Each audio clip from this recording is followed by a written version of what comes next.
What's going on, guys? Your boy Amazing. We're back with another video, and in today's video, guys, me going over the Bond buff and how I would actually buff Bond myself. So in this video, we're going to look through the dev notes again, guys, and kind of read through the improvements that the devs are actually going to make. And then I'm going to actually read through Bond's kit here and kind of change some of the things that I personally would be changing just to make the character a little bit better. You know what I mean? So pretty much Bond came out and he was a, solid character overall, but the problem is he's a anniversary festival. I think that's the main issue people have, is that he should have been, super crazy since he is an annie festival. Like, if this was a festival for like, September or July fest, like, I don't think this would be like too bad of a unit, right? Like, people wouldn't really complain as much, but this is the fact that this is the 4th anniversary character. People obviously have an issue with it. And so, with them actually buffing Bond, they have a few things that they plan to implement. So these are the things that Netmarble themselves are going to be doing so that Bond is buffed. Right, so first and most importantly, in order to make it easier for players of lower ranks to utilize Bond in battle, we plan by buffing Bond by adjusting the ultimate skill related to lowering ultimate move levels. So pretty much the way it works, guys, is that the higher the dupe level for Bond, the more attack related stats he's actually going to increase. And so I assume what the devs are going to do is going to make it so that that part of his like ultimate maybe is just outright given to you at the 30% at 6 out of 6. So maybe you just get the 30%, depending on how many debuffs are on the enemy, obviously. But I think that would probably be a better change than just having it go from 9% all the way up to the 30, which is kind of, a big change. Right, the fact that you have only 9% attack related stats at 1 out of 6, and then at 6 out of 6 you have a 30% attack related stats just outright given to you. Right, I don't think it's too bad that it gets the buff and debuffs, and then it gets the buff, debuffs, and stances based on the dupes. I think that's fine. Whales have to have a reason to actually like get dupes, right? And so I think that's worth it. I don't think they're going to touch that part of the passive, but I think they mainly were talking about the attack related stats multiplier and how they're actually going to increase that. So let's go back to the dev notes and see what else they mention. In addition, Bond's core kit of applying debuffs on the enemy will be improved so that the mark of concentration debuff will not be immediately removed for a certain number of turns. So they're saying that pretty much the way it works is that in the passive here, it's not going to actually remove the mark of concentration, right? It's going to pretty much remove this part on the passive right here. So it says the hero skills result in critical damage when used on an enemy with a mark of concentration, and the effect is removed once critical damage occurs. They're going to remove this last sentence here, I assume, right? So when you apply mark of concentration, it's always going to be able to crit it, and it's going to keep the debuff on the enemy. So that's going to be a lot better for sure, right? That's definitely going to be very, very good. And then this will allow Bond skill to be used. This will allow Bond skills to be more widely utilized.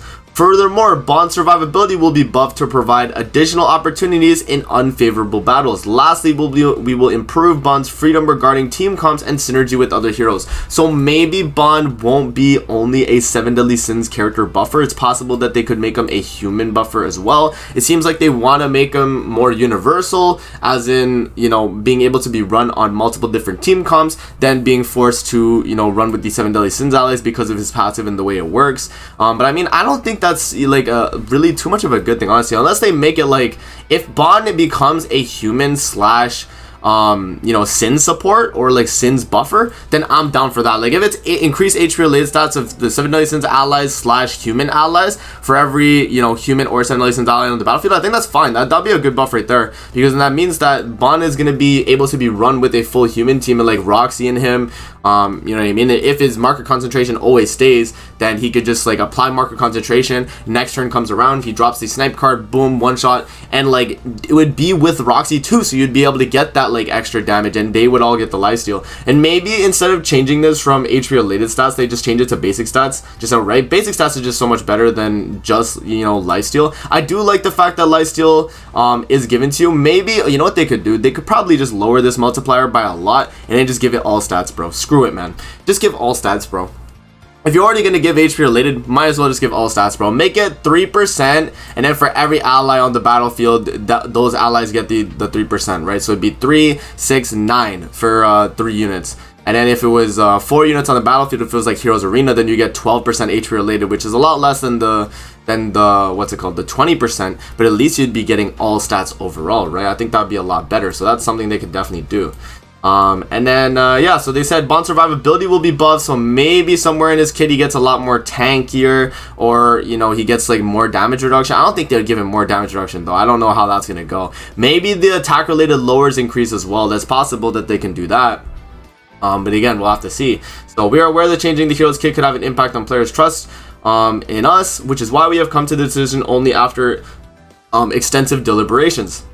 However, we realized that Transcendent Bond's release did not meet our Knight's expectations. We promise that in the future we will continue to maintain an especially high standard for the festival heroes. Yes, so pretty much they're saying that the main changes are just going to be these two paragraphs right here is the main changes that they want to do. So in terms of what I would do for Bond to actually make him a lot better of a character, I would do what they said, where they would remove this last sentence here, where the market concentration factor is removed. Remove that completely. Let it so that it stays on the enemy whenever you use this snipe card. Let it stay. And then what I would do as well is I would change the multiplier on the first skill right here. So maybe make it a little bit less, but I would make this skill an AoE card so that you could apply market concentration on the entire enemy team. If you were able to apply market concentration on each of the enemy heroes, that would be an absolutely insane, you know, buff, because then it makes it so that Bond can apply it turn 1 and then it stays for the 2 turns, other than like a perk melee, because he's going to cleanse it. But like every other unit will be for 2 turns market concentration, right? And then the following turn you could choose which character you need a one-shot. If someone sets up a stance, you one-shot them. If someone, you know, let's say you have like an Esterosa on the field and then he applied a ton of you know, encroachment on you, on the rest of your team, you one-shot him, right? So that's what I think they could definitely do for Bond. Make it so that his first card becomes AoE, and then obviously lower the multipliers on this. Maybe make it minus 50% crit chance, and then maybe make the multipliers for the pierce rate a little bit lower. So we do like, I don't even know, like maybe like 150, 250, and then like well, like I don't even know, 375, right? Like something like that. Nothing too crazy, but just lower the multipliers, lower the effect itself, because applying it on every enemy would be kind of crazy. But I mean, they could keep it too if they do want to make them busted. But yeah, make this card AoE and then leave it at that. This card can honestly stay the same. Maybe instead of double crit damage, maybe they just give it, actually no, since it is guaranteed crit, that's fine.